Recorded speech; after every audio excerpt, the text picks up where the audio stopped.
Imagine você descobrir um plano maligno para destruir a descendência messiânica, acabar com a linhagem de Davi e assim acabar também com a linhagem que traria o Messias. É sobre esse assunto que nós vamos falar no terceiro vídeo da série Sempre Foi Ele, aqui no Talk About. O texto profético messiânico desse terceiro vídeo do Talk About, Sempre Foi Ele, está em Isaías capítulo 7, versículo 14 e 15, texto precioso. E veja o contexto da passagem. Havia um rei em Israel, o nome dele era Acás, e um profeta iniciando seu ministério, Isaías. Deus pede para que Isaías converse com Acás e mostre para Acás que ele não precisava se desesperar, quase que não saiu, mas saiu, se desesperar em relação aos inimigos que o cercavam. Havia uma construção de uma guerra naquele período na Mesopotâmia que envolvia a Síria e envolvia também o Egito, e Israel estava ali no meio. Isaías procura Acás e fala assim: Acás, fica tranquilo, esses dois reinos que te ameaçam são só uns tiçãozinhos tirados do fogo. Acás olha e diz que não vai nem orar ao Senhor. Isaías insiste com ele e diz: Acás, que é isso? Você quer um sinal? Peça um sinal para Deus e Deus vai te dar o sinal. E Acás disse que não vai pedir nem um sinal para Deus. Sabe por que ele faz isso? Ele faz isso porque ele já tinha se organizado e feito um conluio junto com a Síria para atacar o Egito, coisa que Deus pediu para não fazer. E quando ele faz isso, ele cria toda uma situação para ele que o coloca em risco, porque Acás era muito cabeçudo. Muito parecido com algumas pessoas hoje em dia, que têm a Bíblia, que têm as orientações, mas preferem fazer aquilo que Deus não pediu. O que está em jogo aqui, gente, é algo muito precioso. Acás era da linhagem de Davi. Acás era do segmento messiânico.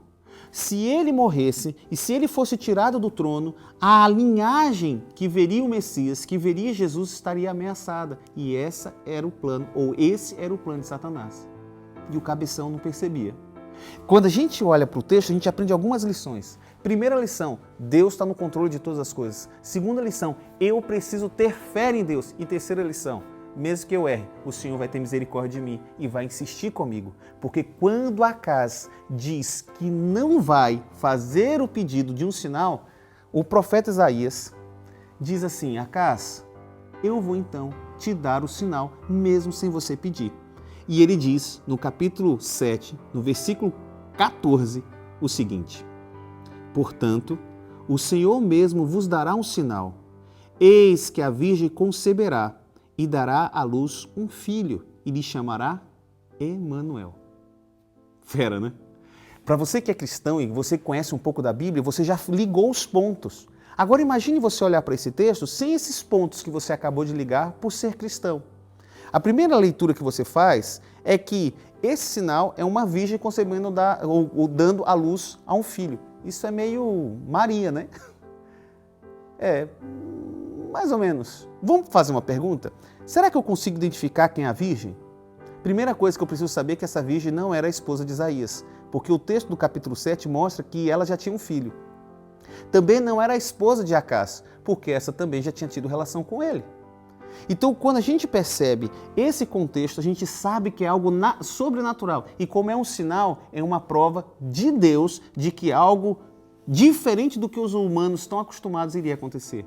Segunda coisa que a gente percebe no texto, que ela vai dar à luz e vai se chamar Emanuel. Você sabe que Emanuel quer dizer Deus conosco, não é? Quando a gente olha o capítulo, a gente vai descobrir que existia outros filhos que são citados nesse contexto. Um dos filhos é o Sear-Jazub, que quer dizer um resto vou verá. Era o filho de Isaías. E era literal. E o segundo filho, eu nem vou citar o nome, só vou dar o significado. Rápido, despojo, pressa, segura, que tem a ver com a vitória de Israel contra os seus inimigos e tudo que eles iam ganhar após vencerem a batalha. Isso está lá em Isaías capítulo 8, versículo 3. Veja, se tudo foi literal, o primeiro filho, o segundo filho, se a informação sobre a virgem também é precisa, porque não poderia ser nenhuma das mulheres que estavam dentro daquele contexto, e é um sinal que aponta para o futuro, e eu conhecendo a história do Novo Testamento, eu só posso confiar que aqui o profeta está anunciando a vinda do Senhor, o nascimento do Messias. E ele diz: fique tranquilo, Acás. Vem, aqui ó, especial isso aqui com você. Só eu e você, tete a tete. Quantas vezes Deus promete as coisas e a gente não acredita? Quantas vezes Deus ensina pra gente e a gente prefere seguir os nossos próprios passos? Lembra das 3 lições do começo do vídeo? Primeiro, Deus está no controle de tudo. Segundo, eu preciso ter fé. E terceiro, mesmo que eu não tenha fé, Deus insiste comigo. E esse vídeo é mais uma insistência de Deus para que você tenha fé naquilo que Ele prometeu, porque tudo que Ele promete, Ele cumpre. Inclusive a sua primeira vinda, porque não vai cumprir a sua segunda.